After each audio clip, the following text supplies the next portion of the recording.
하나님께서는 이스라엘 백성을 가나안 땅으로 인도하여 들이실 것입니다.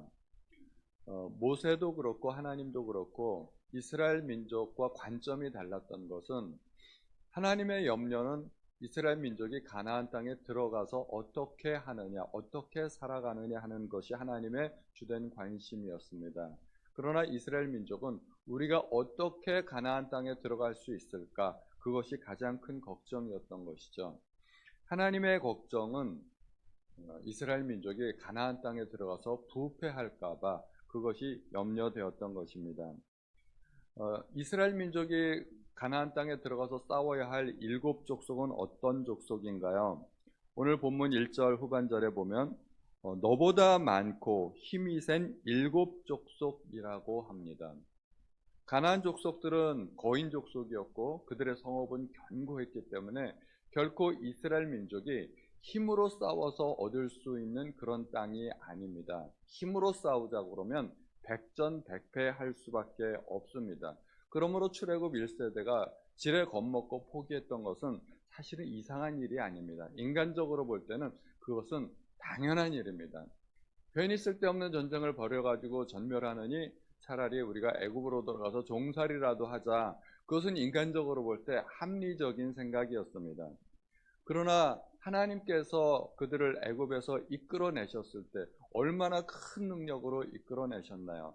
그들은 그것을 기억해야만 했던 것입니다. 가나안 족속이 아무리 힘이 많고 아무리 강한 족속이라도 1절에 보면 주어가 어떻게 다나요? 내 하나님 여호와께서, 하나님께서 하신 일이라는 것입니다. 하나님께서 그들을 쫓아내신다는 것입니다. 그러므로 이스라엘 민족은 사실은 싸우기는 하지만 그 싸움은 하나님께 속한 싸움이라는 것을 기억해야만 했습니다. 하나님께서 전적인 능력으로 도와주실 것입니다. 그들이 할 수 있는 일은 하나님의 도움을 구하고 하나님께서 알려주신 방법대로 순종하기만 하면 되었습니다. 그러므로 두려워할 필요가 사실은 없었던 것입니다. 내 뒤에 계신 분이 저들보다 훨씬 더 큰 분이라는 것을 알면 두려워할 필요가 없는 것이죠. 그래서 두려워하지 말라는 것입니다. 저는 어렸을 때 막 강아지들이 앞에서 왈왈왈왈 막 짖어대면 막 무서워하고 그랬어요. 근데 제가 이렇게 딱 크니까 조그만 강아지들이 막 멍멍 짖고 그러면은 이게 두렵지가 않죠. 왜냐하면 제가 훨씬 더 크니까. 근데 만약에 뭐 이따만한 개가, 큰 개가 하고 제 앞에서 노려보고 있으면 저도 감당이 안 되니까 제가 또다시 두려워할 겁니다. 제가 만약에 두려워하는데 근데 제 옆에 어떤 아저씨가 있는데 그 아저씨가 만약에 개장수라면 저는 두려워할 필요가 없을 것 같아요. 개들은 본능적으로 개장수를 알아본다고 그러더라고요. 개들은 개장수를 보면 그 앞에서 짖지도 못하고 막 그냥 꼬리를 내리고 막 와들와들 떤다고 그래요. 어떻게 그러는지 모르겠는데 개들은 개장수를 알아본대요. 그래서 개장수 앞에서는 절대 힘을 못 쓴다고 그러더라고요. 개들이 개장수 만나면 이제 끝장나는 거 아닙니까? 어디 팔려가 가지고 이제 그 고기 덩어리가 되는 거죠. 그와 마찬가지로 뭐 하나님이 개장수는 아니지만 만약에 내 옆에 계신 분이 저들보다 훨씬 더 강한 분이라는 것을 내가 알고만 있다면 두려워할 필요가 없다는 것이죠. 그래서 모세가 신명기를 이렇게 기록한 이유는 너희는 두려워하지 말라는 것이고 그 땅에 들어갔을 때 교만하지 말라는 겁니다. 네 힘으로 얻은 땅이 아니라는 것입니다. 전적인 하나님의 능력으로 된 것이라는 이야기입니다.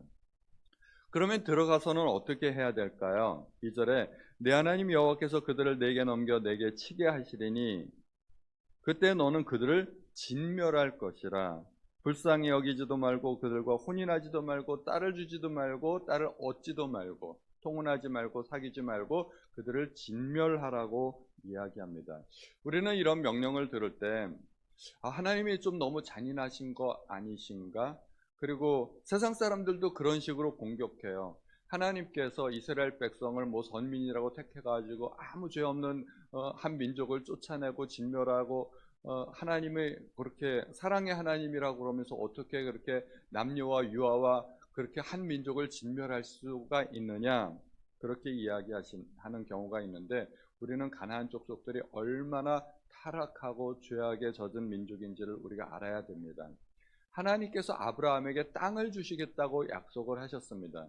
그러나 아브라함은 그 땅에서 그 땅을 별로 얻질 못했습니다. 겨우 자기 무덤 하나 살 수 있을 그 정도의 땅만 얻고, 그리고 결국은 야곱과 요셉 때 애굽으로 다시 내려와서 400년간 종살이를 하지 않습니까? 하나님께서 아브라함에게 그 땅을 주셨지만 정작 그 이스라엘 민족이 그 땅에 들어가서 정착하게 되는 것은 약 700년 정도가 지났을 때의 일이었습니다. 하나님께서 약속을 주셨는데 왜 이렇게 그 약속이 이루어지기까지 지체되어야만 했을까요? 성경의 창세기에 보면 아직 그들의 죄악이 관영치 않았기 때문에, 꽉 차지 않았기 때문이라고 말씀하고 있습니다. 가나안 민족은 우상을 섬기는 민족이었습니다. 애굽도 그렇고 가나안도 그렇고 메소포타미아 문명도 그렇고 다 세계 열방의 모든 민족이 우상을 섬기는 사람들인데, 특별히 가나안 사람들은 애굽의 신도 받아들이고 메소포타미아 그쪽의 그 신들도 받아들이고 자기네들이 고유하게 섬기는 신들도 있고 완전히 짬뽕인 거죠. 사람들이 왜 우상을 섬길까요? 내가 우상을 섬기면 우상으로부터 뭔가 내가 얻을 수 있다고 생각하기 때문입니다. 그러므로 우상 숭배는 우리가 하나님을 예배하고 경배하는 것하고는 전혀 차원이 다릅니다.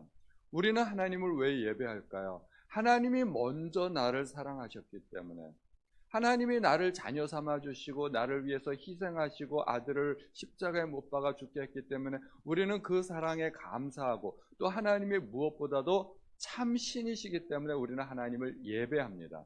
우리가 하나님을 예배하는 건 아무런 조건이 없습니다. 그런데 이방 민족이 우상을 섬기는 건 그거는 조건부죠. 내가 우상을 섬겼는데 우상으로부터 아무것도 내가 얻을 수 없다면 그 우상은 버리게 되는 겁니다. 나는 A라는 우상을 섬겼는데 효험이 없어. 근데 B라는 사람, 그 옆집에 보니까 B라는 우상을 섬기는데 그 우상은 뭔가 잘 들어주는 것 같아. 그럼 나는 내가 섬기던 우상을 버리고 그 사람이 섬기는 신을 나도 같이 섬기게 될 겁니다. 이건 거래고 흥정입니다. 이건 절대 예배가 아니죠. 그러면 사람들은 무엇을 얻기 위해서 우상을 섬겼을까요? 풍요입니다. 농사를 짓는 사람들은 그 풍요를 얻기 원하고, 또 바다에 나가서 고기를 잡는 사람들은 많은 고기를 잡기를 원하는 겁니다. 그래서 풍요와 다산입니다. 자식들이 또 많아야 되고. 그래서 고대 근동의 이 우상 숭배 모습을 보면은 그런 것들이, 우상 숭배의 모습이 다 성행위와 관련이 있어요. 이렇게 생산을 해내야 되니까. 우리가 그 오곡백과를 가을에 추수한다 하더라도 그것이 다 그 꽃에서 맺어지는 거 아니겠어요? 그 열매라는 것이 암술과 수술이 만나서 열매를 맺는 것이고, 또 양과 소와 낙타와 이런 것들이 풍요롭게 되려면 그것들이 다 생산을 통해서 얻어지는 것이기 때문에 우상 숭배라는 것이 다 성행위였어요.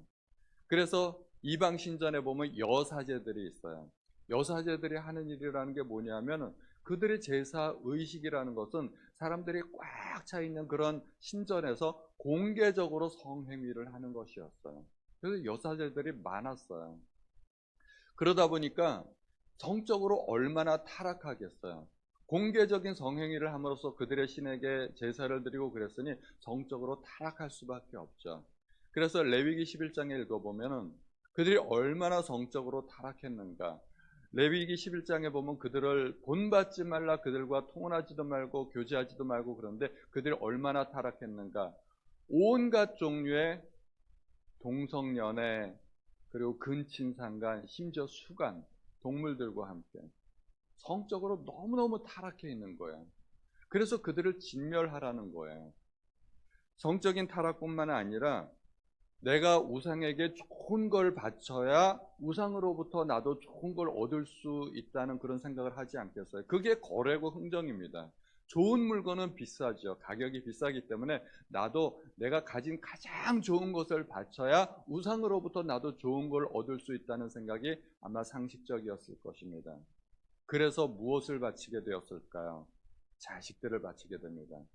자식들을 불에 태워가지고 우상에게 제물로 바치게 됩니다. 인신제사를 드리는 것이죠. 이게 얼마나 타락한 문화입니까? 그 말도 못하는 목석에게 그 풍요를 빌기 위해서 온갖 종류의 성행위가 난무하고, 그리고 자식들도 갖다 바치고, 그래서 그런 문화는 이 지구상에서 싹 사라져야 된다는 것입니다. 그런 악하고 타락한 문화를 사라지게 하기 위해서 이스라엘 민족은 가나안 땅에 들어가서 그들을 진멸해야만 했던 것입니다. 그들과 통혼하기 시작하면, 같이 사귀고 만나면 어쩔 수 없이 그 영향을 받게 되어 있습니다. 결국은 이스라엘 민족이 또 나중에 우상 숭배하고 그 땅에서 또 쫓겨나가고 그런 일들을 보이게 되는데, 타락했기 때문입니다. 하나님은 가나안 땅의 그 타락한 문화를 정화하기 위해서 이스라엘 민족을 하나님의 군대 삼아서 그들을 보내고 그 가나안 민족의 타락한 문화를 청소하셨던 것입니다. 그래서 그들의 사명이 있는 것이죠. 5절 마지막 절에 5절 보면 후반부에 그들의 제단을 헐며 주상을 깨뜨리며 아세라 목상을 찍으며 조각한 우상들을 불사를 것이니라. 결국은 이겁니다. 그들의 타락한 문화를 청소하라는 것이죠. 이스라엘 민족은 어떤 사람들인가요? 6절에 보면 너는 여호와 내 하나님의 성민이라. 너는 하나님께서 택하신 거룩한 백성이라는 것입니다. 그들과 다르다는 것입니다. 다르게 살라는 것입니다. 하나님께서 세상 가운데 자녀 삼아주시고 불러주시고 백성으로 삼아주시고, 그런데 세상 사람들하고 똑같이 살면 안 되는 것 아니겠습니까? 하나님께서도 요구하시는 것이 있습니다. 너희는 그들과 달라야 된다는 것이죠. 예수님께서도 너는 세상의 소금과 빛이라고 말씀하셨습니다. 달라야 된다는 것입니다. 하나님께서는 왜 우리를 자녀 삼아 주셨을까요? 왜 이스라엘을 선택하셨을까요? 이스라엘 민족이 다른 민족들보다 더 잘나서가 아니라는 이야기가 7절에 나와 있습니다. 오직 8절에 보면 여호와께서 다만 너희를 사랑하심으로 말미암아 또는 너희의 조상들에게 하신 맹세를 지키려 하심으로 말미암아, 하나님께서 약속하셨기 때문에, 이스라엘 민족이 뭐 달라고 요구한 것도 아니고 하나님께서 내가 그렇게 해주겠다고 약속하셨기 때문에 하나님께서 약속을 지키시는 것이고, 하나님의 무조건적인 사랑 때문에 이스라엘 민족이 선택을 받았다는 것입니다. 오늘날 이스라엘 민족이 세계에서 뛰어난 민족이 된 것은 그들이 사실 유전자가 뛰어나서 그런 것도 아니고, 그들이 노력해서 된 것도 아니고, 하나님께서 그들을 선택하셨고 보호하셨기 때문입니다. 여기에는 아무런 조건이 없는 것입니다. 우리도 마찬가지죠. 왜 우리가 하나님의 자녀가 될 수 있었나요? 우리가 아직 죄인 되었을 때 하나님께서 우리를 사랑하셨다고 로마서에 말씀하고 있습니다. 무조건적인 하나님의 사랑이기 때문에 그 사랑은 변하지 않습니다. 신실합니다. 그래서 우리는 그 사랑을 믿을 수 있는 것이고 신뢰할 수 있는 것입니다. 내가 좀 잘났기 때문에 하나님께서 나를 사랑하신다 그러면은 그럼 못난 사람들은 어떻게 하라고요? 그런 것이 아니죠. 하나님의 사랑의 원인은 절대로 나에게 있지 않다는 것입니다. 하나님께 있기 때문에 우리가 하나님을 신뢰할 수 있고 그 사랑을 믿을 수 있다는 것입니다. 내가 실패했을 때도, 낙심했을 때도, 어려울 때도, 배운 것이 없어도, 그리고 좀 못났어도, 가난해도 그 하나님의 사랑은 변하지 않는다는 것입니다. 그런데 우리에게도 의무가 있는 것이죠. 9절에 보면 그런즉 너는 알라 오직 내 하나님 여호와는 하나님이시요 신실하신 하나님이시라. 그를 사랑하고 그의 계명을 지키는 자에게는 천대까지 그의 언약을 이행하시며 인애를 베푸시되. 그러니까 어떻게 하라는 것일까요? 하나님을 사랑하라는 것입니다. 왜 우리가 하나님을 사랑해야 될까요? 하나님은 왜 우리에게 사랑을 요구하실까요? 하나님이 우리를 사랑하시기 때문입니다. 지나가는 사람에게 나를 사랑해달라 얘기하면 미친 사람이죠. 나랑 관련 없는 사람에게는 사랑을 요구할 수가 없습니다. 그러나 부부간에는 사랑을 요구합니다. 부모도 자녀들에게 사랑을 요구합니다. 왜냐하면 나도 사랑하기 때문에. 사랑하는 사람만이 사랑을 요구할 자격이 있고 또 사랑을 요구하는 것이 마땅한 것입니다. 하나님께서 우리에게 요구하시는 사랑은 하나님으로서 하나님도 당연하다는 그런 이야기입니다. 우리는 어떻게 하나님께 대한 사랑을 표현할 수 있을까요? 그것이 11절 마지막 절입니다. 그런즉 너는 오늘 내가 네게 명하는 명령과 규례와 법도를 지켜 행할지니라. 우리가 하나님을 사랑하는 방법은 가장 먼저 하나님의 말씀대로 살아가는 것입니다. 물론 교회에서 봉사하고 전도하고 또 헌금도 하고 다 중요합니다. 그러나 그러한 모든 것 이전에 내가 하나님의 백성답게 살아가는 것, 하나님의 말씀대로 살아가는 것, 세상 가운데 빛이 되고 소금이 되는 것, 그것이 하나님을 사랑하는 첫 번째 방법이라는 것입니다. 하나님의 모든 말씀을 읽고 묵상해서 하나님의 말씀대로 살아가시는 모든 성도님들 되시기를 예수님의 이름으로 축원드립니다. 하나님 아버지, 오늘도 저희에게 하나님의 뜻과 하나님의 섭리를 알려주시니 감사드립니다. 저희가 세상 가운데 살아가면서 하나님께서는 저희에게 요구하시는 것이 있습니다. 세상 사람들을 본받지 말고 세상의 악한 문화를 정복하고 그리스도의 자녀로, 그리스도의 피로써 구원받은 하나님의 자녀로서 하나님의 백성답게 살아가라는 것입니다. 하나님, 우리가 세상 문화에 혼합되지 않고 하나님의 자녀다운 삶을 살 수 있도록 도와주옵소서. 우리 주 예수님의 이름으로 기도하였습니다. 아멘.